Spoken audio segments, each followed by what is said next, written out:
Hello everyone. आज हम class 9 का चैप्टर रेखा और कोण के बारे में समझते हैं। उससे पहले हमें कुछ बेसिक चीज़ें समझनी पड़ेगी, जैसे किरण क्या होती है।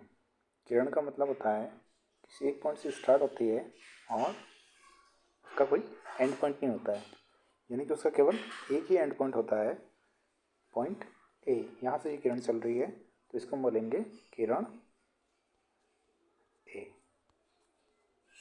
ठीक है।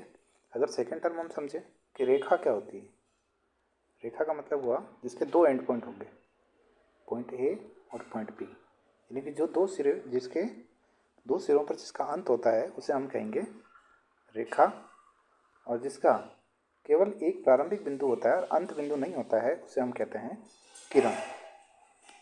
अब अगर दो रेखाएं हमारे पास होगी, रेखा ए और ये दूसरी रेखा, ठीक है, तो इस रेखा को हम नाम दे देंगे ए बी और इसको नाम दे देंगे ए सी। ठीक है, इसकी जगह हम किरण भी ले सकते हैं, चाहे तो ए बी किरण और ए सी किरण, लेकिन रेखा लेना ज़्यादा ठीक रहेगा, ए बी और ए सी। इनके बीच में जो जगह बची है, जो स्पेस बचा है, इसको हम कहेंगे कोण। जनरल भाषा में हम देखते हैं कि दो दीवारें होती है हमारे पास और बीच में जो जगह होती है उसको हम कहते हैं कोणा। तो इसी टर्म को लेकर हम जैसे समझ सकते हैं कि रेखा ए बी और ए सी के बीच में जो जगह है, ठीक है, एक तरफ ए बी है और एक तरफ ए सी है, इसके बीच में जो जगह है इसको हम कहेंगे कोण। राइट, तो किरण, रेखा और कोण आपको समझ में आ गया होगा। ठीक है, इस कोण को हम पढ़ेंगे कैसे, जिस मैथ्स में लिखा हुआ, अगर बुक में हमें लिखा हुआ मिलेगा इस तरह से कोण का निशान, और ए कोण बी ए सी, या हम इसको पढ़ सकते हैं कोण सी ए बी। जो हमारा मिड पॉइंट है, जिसको हम कहते हैं उभयनिष्ठ बिंदु, एक ऐसा बिंदु जो दोनों रेखाओं के लिए समान है, उसको हम कहेंगे उभयनिष्ठ बिंदु। वो बिंदु हमेशा कहाँ रहना चाहिए, बीच में। ठीक है, तो इसको कोण का नाम दे सकते हैं हम कोण बी ए सी या कोण सी ए बी या बी ए सी, ये नाम दे सकते हैं।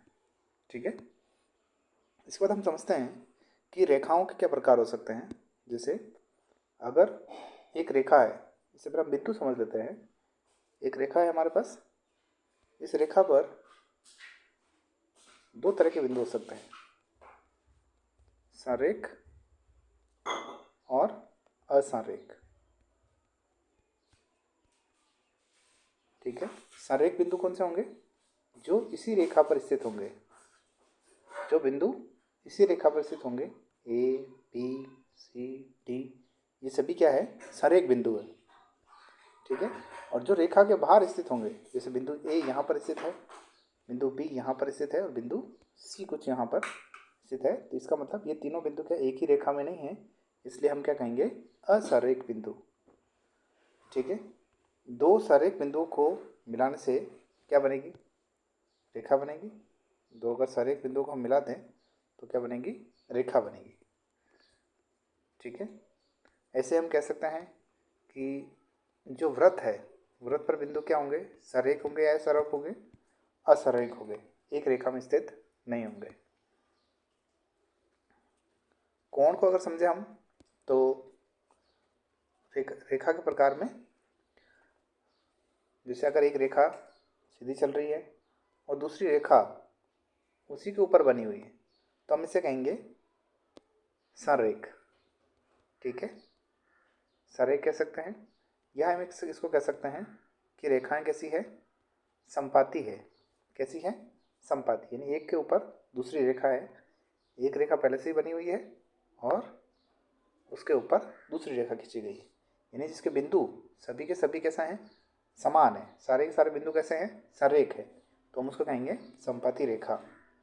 दूसरी टाइप की रेखा हो सकती है, रेखा किरण ए बी है और दूसरी रेखा ए सी है। ठीक है, ए बी और इसको कह सकते हैं सी डी। तो दोनों रेखाओं का जो प्रतिच्छेद बिंदु है, ठीक है, केवल एक प्रतिच्छेद बिंदु होगा। प्रतिच्छेद बिंदु का मतलब जहाँ जिस बिंदु से काट कर जा रही है, तो वो बिंदु है हमारा O। ठीक है, तो इन दोनों रेखाओं को, जो दोनों रेखाएं एक दूसरे को काट के जाती है, केवल एक बिंदु पर काटती है, उसको हम कहते हैं प्रतिच्छेदी रेखा। क्या कहते हैं? प्रतिच्छेदी रेखा। यानी दोनों को एक दूसरे को काट कर जाए तो उसको हम कहेंगे प्रतिच्छेदी रेखा। ठीक है, तीसरे टाइप की रेखा हो सकती है, दोनों रेखाओं के बीच में जो अंतर है वो समान है, यानी इन दोनों के बीच का जो गैप है वो कैसा है? सेम है। ठीक है, मान लीजिए यहाँ 10 सेंटीमीटर है, ये गैप भी सभी जगह कितना है? 10 सेंटीमीटर है। ठीक है, तो हम कह सकते हैं कि ये दोनों रेखाएं AB और CD दोनों कैसी है? समांतर रेखा। ठीक है, नाम से पता चल रहा है, समांतर का मतलब क्या है? सम अंतर। सम यानी क्या होता है? समान। जिन दो रेखाओं के बीच का अंतर कैसा हो? समान हो, तो उन रेखाओं को हम क्या कहते हैं? समांतर रेखा। ठीक है, इस तरह हम समझ सकते हैं कि कोण के बारे में समझ सकते हैं।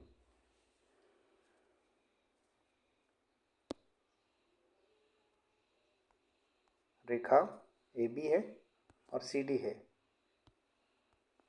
अगर ये बिंदु O पर काट रहे हैं तो यहाँ कोण क्या होगा? AOD। कोण का नाम क्या होगा? AOD। ये किसके इक्वल होगा? कोण COB।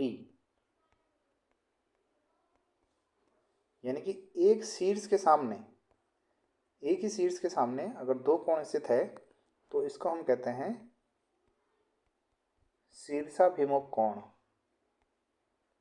यानी कि शीर्ष के सामने, अभिमुख यानी सामने, शीर्ष अभिमुख यानी शीर्ष के सामने जो दोनों कोण होंगे वो बराबर होंगे। तो इस तरह से हम ये भी कह सकते हैं जो कोण AOC है वो किसके बराबर होगा? कोण DOB के बराबर होगा।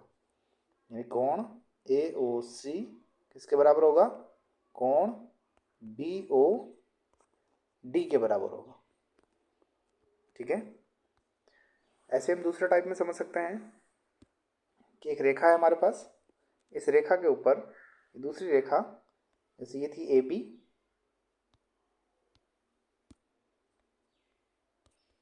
यहाँ से एंगल, ये पॉइंट O और P, तो ये कोण कौन सा बनेगा? कोण AOP। दूसरा कोण होगा कोण POB। तो एक सीधी रेखा के ऊपर जो पूरा कोण बनता है वो कितना बनता है? 180 डिग्री कोण, जिसको हम कहते हैं ऋजु कोण या सरल कोण, क्योंकि सरल रेखा पर बन रहा है। ठीक है, तो इसका अगर ये 110 डिग्री है तो ये कितना होगा? 70 डिग्री। क्यों? क्योंकि एक सीधी रेखा के ऊपर अगर दो कोण बनाए गए हैं तो ये अगर 70 डिग्री है तो ये बचा हुआ शेष कितना होगा? ये 100 डिग्री है तो कितना होगा? 70 डिग्री। इसका मतलब हम ये लिख सकते हैं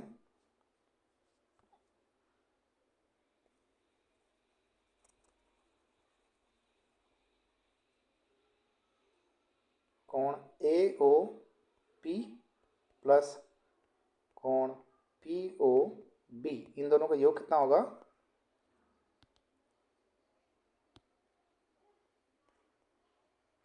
180 डिग्री। इसको हम कहेंगे रैखिक कोण युग्म। रैखिक कोण युग्म। युग्म में क्या होता है? जोड़ा, यानी दो कोण है हमारे पास और वो दोनों किस पर बने हुए हैं? रेखा पर बने हुए हैं। ठीक है, एक सीधी रेखा पर बने हुए हैं, इसलिए दोनों कोणों को जोड़े को बोलेंगे हम रैखिक कोण युग्म।